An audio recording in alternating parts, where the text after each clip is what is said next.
Magandang umaga po mga kanayon. Welcome po sa segment ng Usapang Baboy Plus. Ako po si Doc Ariel.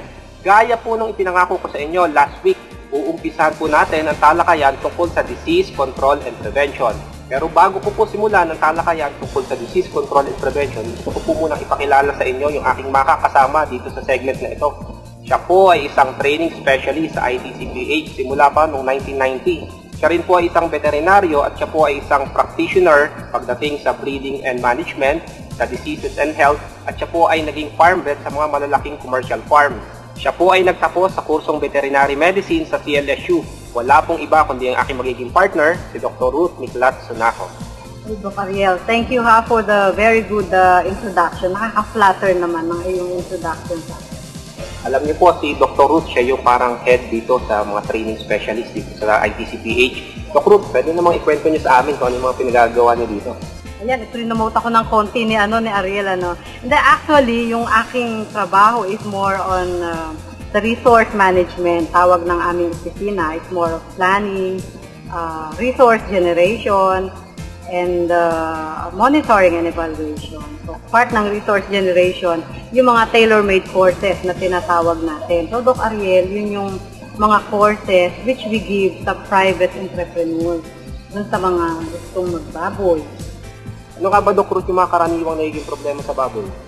Oo, no?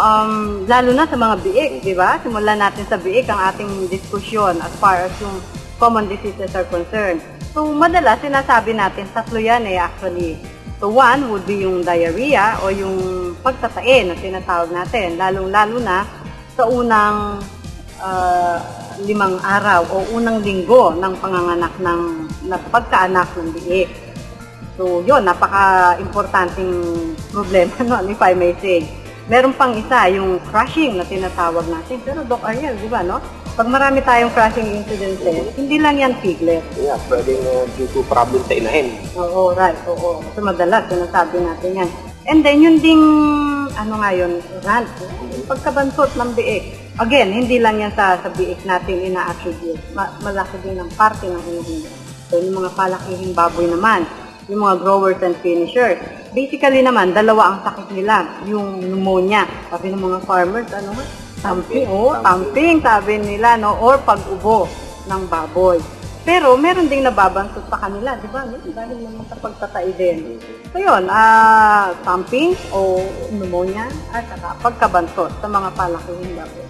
Importante kasi na malaman natin kung ano yung mga sanhi ng sakit sapagkat dyan natin ibabatay yung mga lunas or gamot na pwede nating ibigay para masolusyonan yung ating mga sakit sa baboy.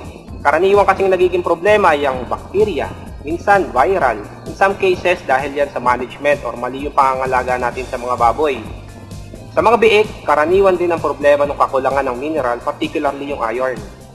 Pero, Doc Ariel, di ba, yung focus is also important. So, anong ibig sabihin natin sa focus? Ang ibig natin sabihin sa focus, kung nasaan yung problema, dapat doon tayo tumutok. Halimbawa, ang problema natin nasa mga biik na kapapanganak, meaning yung 5 days old and below.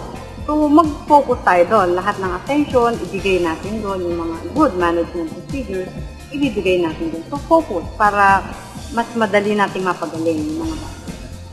Tama. At para makontrol natin yung sakit, dapat hanggat maaari malaman natin kung ano yung mga sanhi at gumamit tayo ng gamot na specific dun sa sakit nating nakita. Halimbawa, ang problema natin ay pagtatae, bigyan natin ng Apralite. Kung ang problema naman ay ubo, sipon, or lagnat sa baboy, bigyan natin ng Betacindol.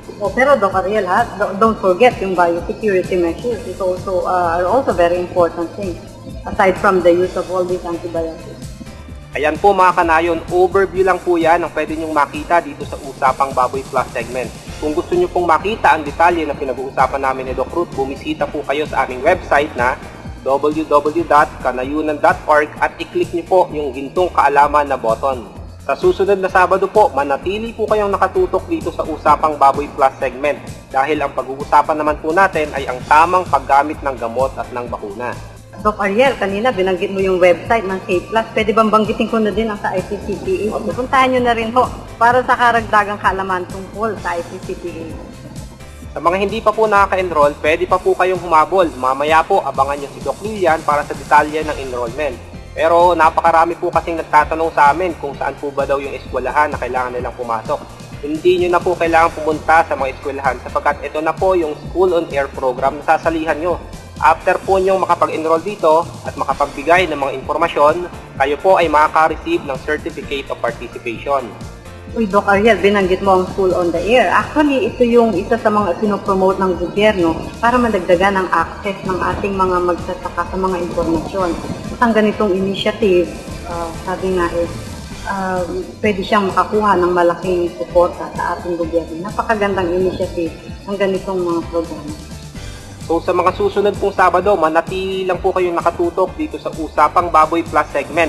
Sa susunod pong Sabado, pag-uusapan natin ang tamang paggamit ng gamot at ng bakuna. So next time po, sama-sama ulit tayo dito sa Usapang Baboy Plus segment. Ako po si Doc Ariel. Ako naman po si Doc Ruth. Dito lamang sa K+.